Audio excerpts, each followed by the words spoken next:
To those who sleep. This happened a few years ago. You may have heard rumors if you're on campus. Some even circulated online. Nobody knew what really happened. Because I'm the only one who knows, and I kept quiet. For a multitude of reasons. None of them matter now. Here's what really happened. The four of us were handpicked for this experiment by Professor Richardson because we'd all studied under him, worked under him, and, as much as anyone can, earned his confidence. He said this one was different. We had to keep it quiet. He wanted to keep details to a minimum. All he would tell us before going in was that he required a month of our lives, and that if he succeeded, sleep would never again be a necessity. Think of it, he said. 6 to 8 additional hours every day. Your month will be paid back before the year is out. If he was right, he'd have a Nobel Prize for sure. It would change the world. We believed in him. Sleep would become a hobby. Imagine that. We felt lucky to be a part of it. We went in with the highest of hopes. We were so excited for a new future for humanity and for ourselves. I was the only one to leave that place. Week 1. Professor Richardson brought us out to the location in his van, explaining along the way what we were to do. For the purposes of the study, we were asked to remain in the compound, as he called it.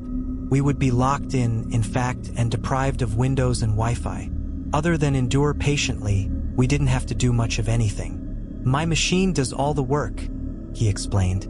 It uses a complex melange of sound waves to disrupt the processes of sleep, evolutionary appendices from the days before civilization. The most immediate side effect you'll notice is that you won't dream. Any other effects we noticed we were to catalog. We were, as he said, in uncharted territory, and so we had to map out the dangers. The immensity of the project was inspiring enough. Then we saw the compound, the Octagon as it was known, a concrete, octagonal structure built at the end of a labyrinth of dirt roads somewhere in the backwoods of Searcy, Arkansas. I've never been able to find it again. The prof said it was originally intended as a jail for terrorists, but it was abandoned and never used. It's virtually impenetrable, invisible to satellites, but for us it had been stocked with all the comforts we'd require for a month of dedication. I don't know if any of us expected to really conquer sleep. We thought perhaps a reduction in sleep requirements could be possible. We spent a fair amount of the first 2 days speculating on how the machine works with its complex melange of sound waves, and whether sleep really is an evolutionary appendix, as the prof had claimed. By the third day of only getting 3 to 4 hours of sleep, contrary to feeling groggy, we were more awake and full of energy than ever. We were alert and ready to debate these ideas. That's when the excitement really hit us. He really did it, JT said. JT was a big, ginger-bearded guy, the sort of guy who still has a healthy collection of magic cards. We don't know that, James said, always the skeptic. He came from Australia just to study under Richardson, actually. The machine could be stimulating the adrenal glands to mildly dose us with adrenaline all throughout the day. Even were that so, wouldn't change the fact that he beat sleep, I said. With our extra time, we were getting in tons of reading, played a stupid amount of Call of Duty, and still had plenty of time to sit around and debate. I guess I have to admit it's fucking amazing, James said. We all felt it. It was almost euphoric, the excitement we felt for being possibly the first humans to live without the need for sleep. Technically, we still needed a few hours each night still, but we decided together that it was more out of habit than necessity. Then, on the 4th day, Don said, "There's something wrong." Don was a serious one. Super serious. He used to be a Franciscan, I'd heard. It showed. He didn't talk that much, and when he did, it was usually worth listening to. This time he put into words something I'd been feeling, but I guess just kind of buried under the excitement. With the experiment, or... That was JT. I don't know, he said. It's a feeling, this constant uneasiness. Like this isn't going the way it's supposed to be going, or that we're in the wrong place.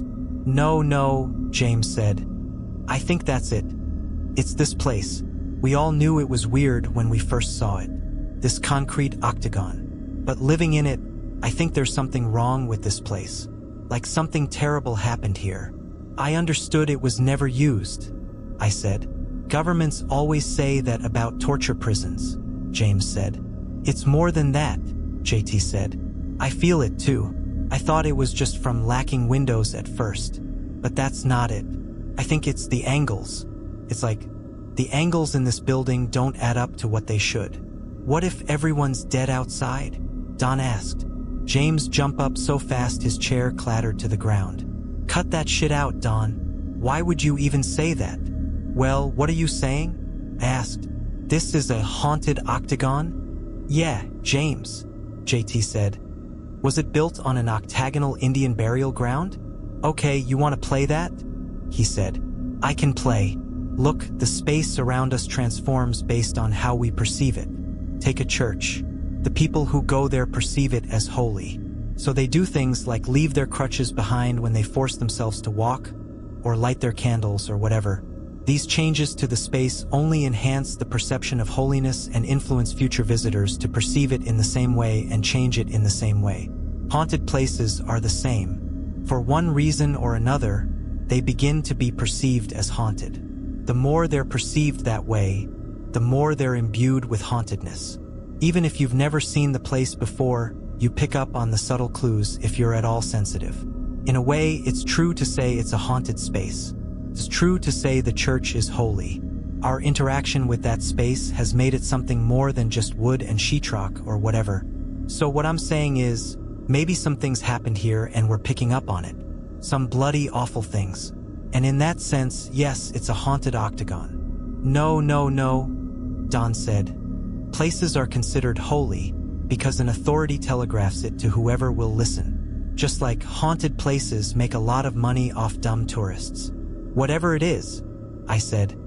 We all agree something isn't feeling right about our situation. Maybe it's the machine. I say we write it down as a side effect. On that point, at least we were all able to agree. It didn't put any of our uneasiness at rest, but we wrote it down. We somehow agreed upon the phrasing right away, too. Acute sensations that we've entered into something where we aren't welcome. Week 2. We tried our best to ignore these feelings and carry on like we had been. Those first few days had been some of the best in our adult lives. But we never got back to those happy times. I realized around then how short-sighted of Richardson it had been to leave us there without any means of contacting the outside world. When I voiced that opinion, that's just what I'd been thinking, JT said. Richardson isn't a dumb guy. You get me? I think he did this on purpose. Why would he do that? I asked. For science, of course, he answered.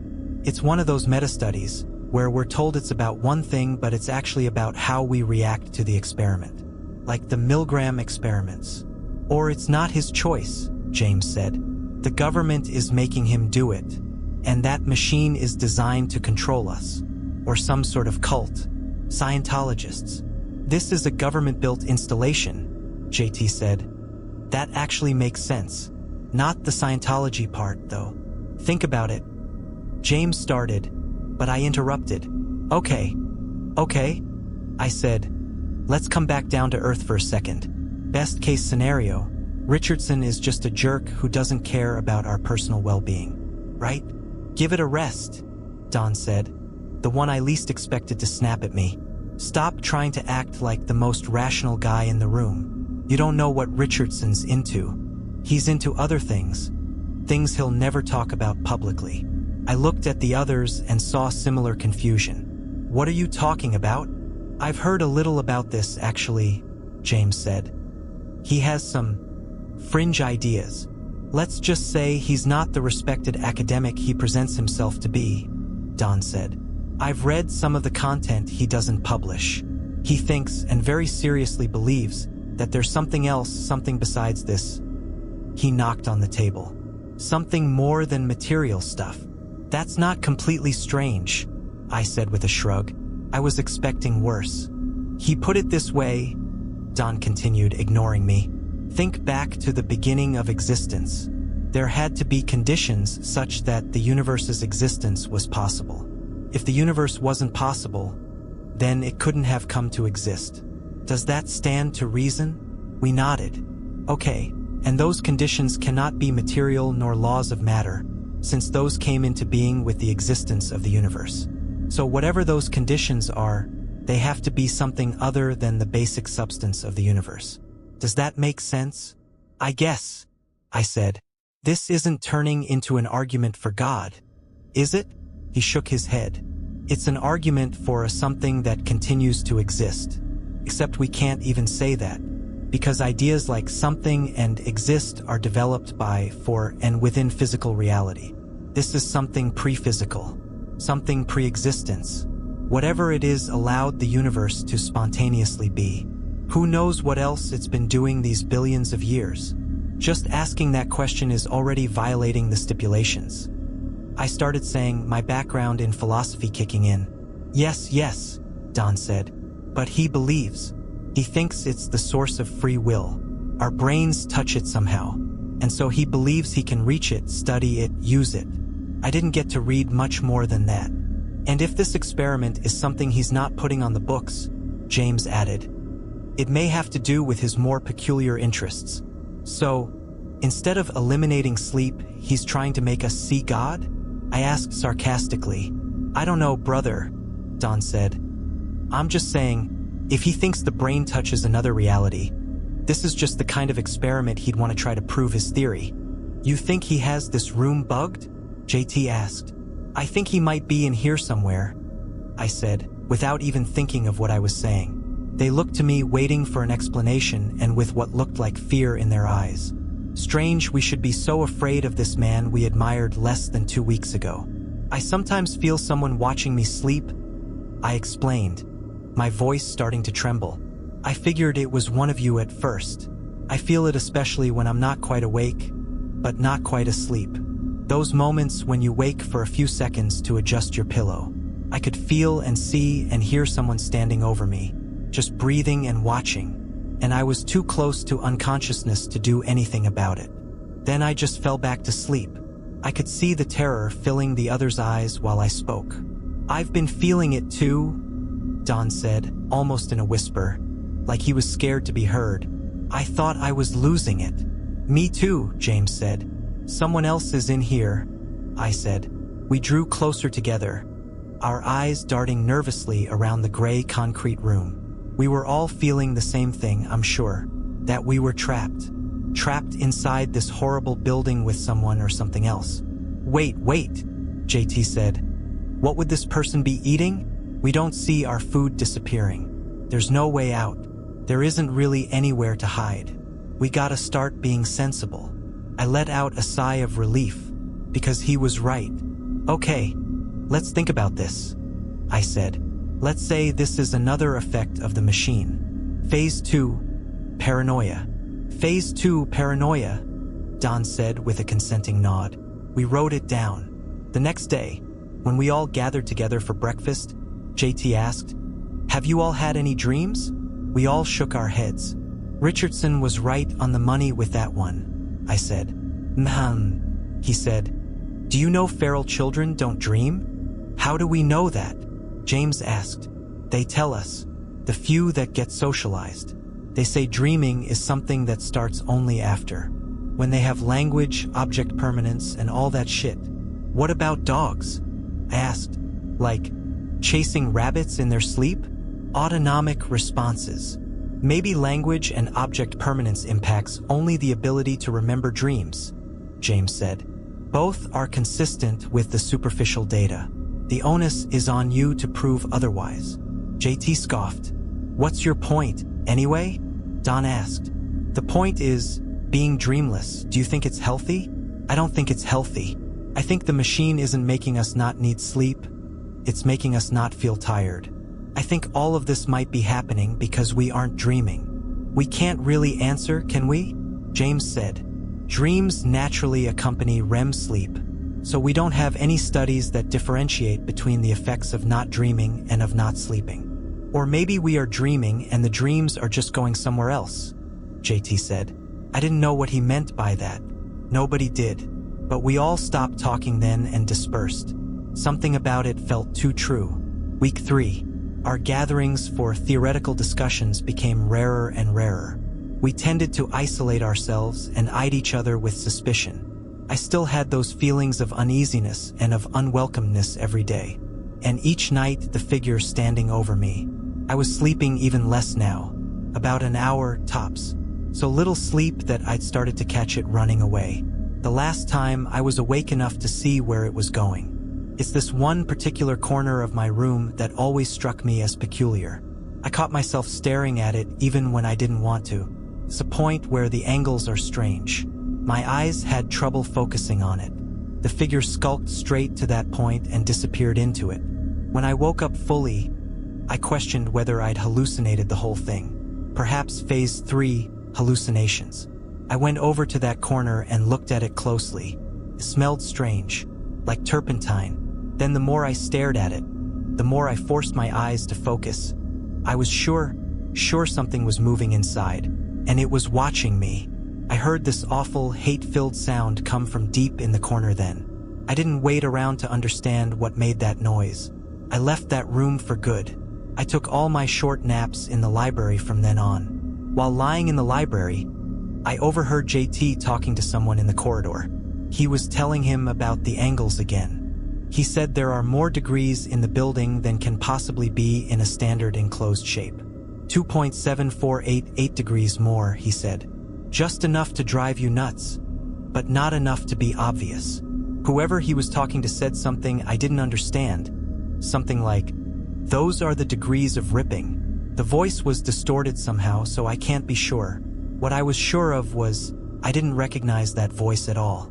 Whoever JT was talking to wasn't one of us. Maybe silly, but I was scared.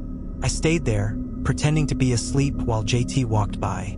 And as he did, I felt someone or something come into the room and stand over me. Then it went away.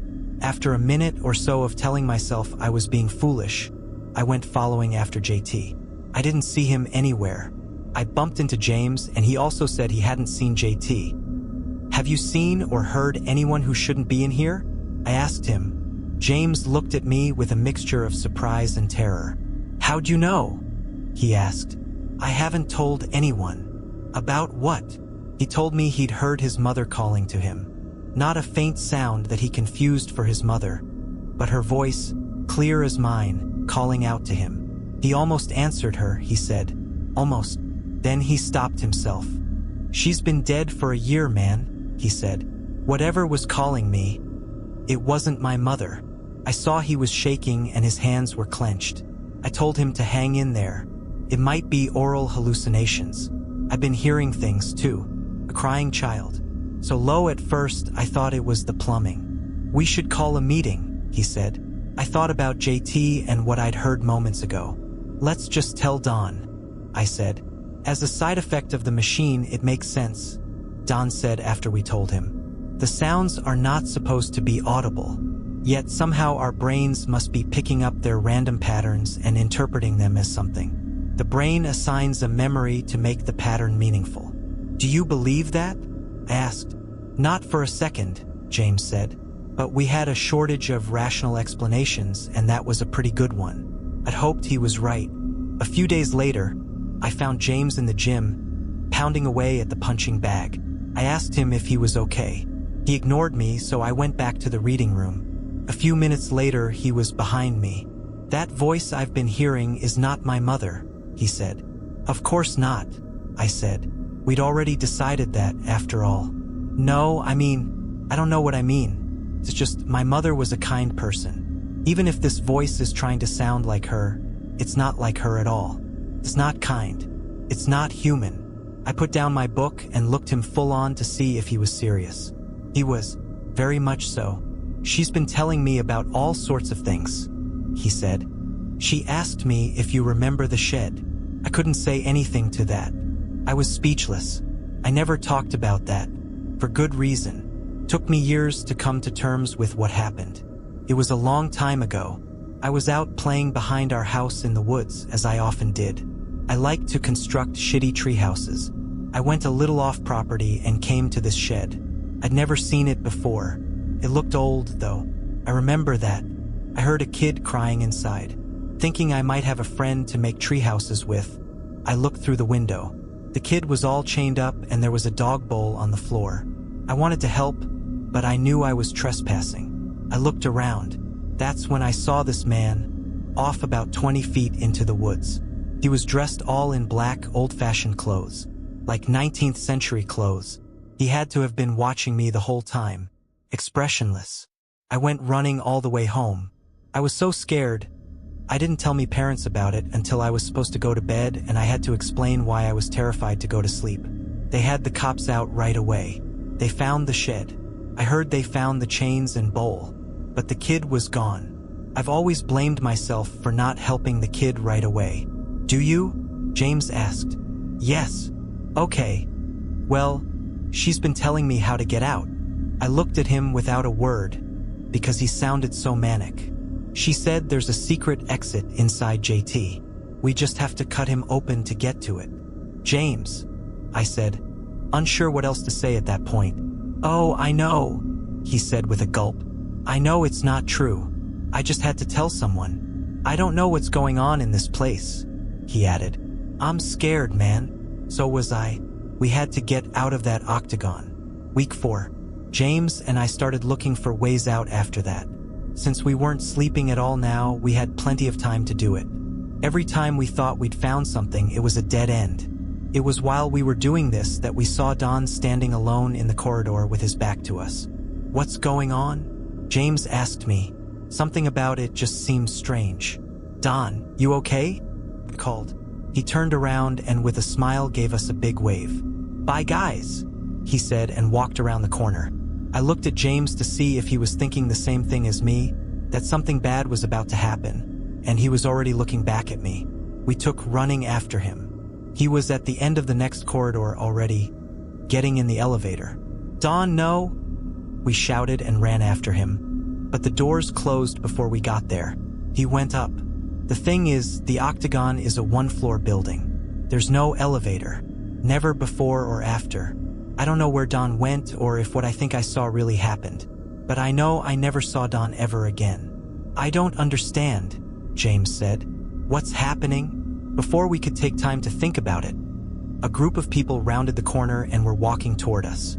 I think we should go, I said. Who are they? He asked. James, let's go, I said. Why are they blurry?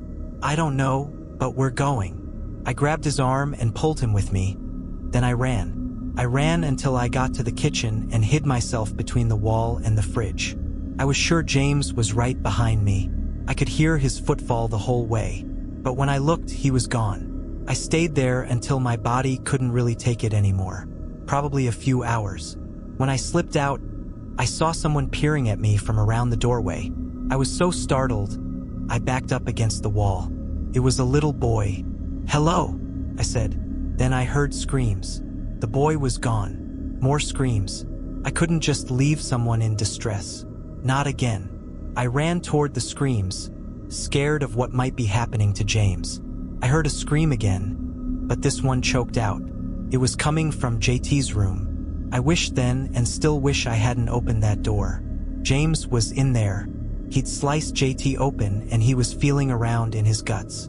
The shocked, agonized expression was frozen on JT's face. What did you do? I asked. I have to get out, James said as he dug through JT's intestines. I backed out of the room. I didn't know what else to do. I just had to find somewhere to hide until Richardson could get us out of there. Once I was out of the room, I heard James saying, Mom! And then, oh no, and then he screamed. I ran back in. James was gone. The doorway to the room hadn't left my sight. There's no way he got out, but he was gone. And noxious, black smoke was coming from JT's abdomen. It smelled like burning tires. I went back to the kitchen. I found a supply of candles, melted some wax onto paper towels, and I stuffed my ears with it. Then I curled up in a corner, with my eyes closed, and waited for sleep to come. I waited a long time, but eventually it came. When I woke up, Professor Richardson was shaking me. He'd already pulled the paper towels out of my ears. I thought he'd come early.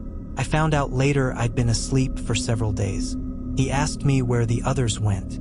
I told him everything, as much as I understood. I tried to take him to JT's body, but it was gone. Not a trace of blood. He took me to a hospital after that to make sure I was okay. I'll foot the bill, he said. Also, you can forget about your student loans. Is that how it is? I asked. I put you in danger, he said. So yes, you've earned it. If you keep quiet. I told him I couldn't keep quiet because of what happened to the others. You don't think those things really happened, do you? Would all the laws of the physical universe suspend themselves just for you four? No, those were waking dreams. You weren't supposed to dream at all. I thought I'd compensated for it. The machine needs tweaking. That's science. The others are fine. They'll be laying low for a while until I publish the results. Please do the same. I wanted to believe him. I've always considered myself a rational person. I just didn't believe him. Yes, it all could have been a dream. That would be the simplest explanation. But it was no dream. I tried to find the others. I never could. I don't think they're fine at all. I tried to tell police about it, but they wanted evidence. I couldn't even show them the Octagon. James, JT, Don, if you're out there and read this, let me know you're okay. And everyone else, let me tell you what I think. I think Professor Richardson was right about one thing. Sleep really is something we evolved to protect us. Except not from the creatures that roam the forests at night. It protects us from something much worse, something all around us. It's not obsolete at all. Thank whatever you believe in that you have sleep and you dream.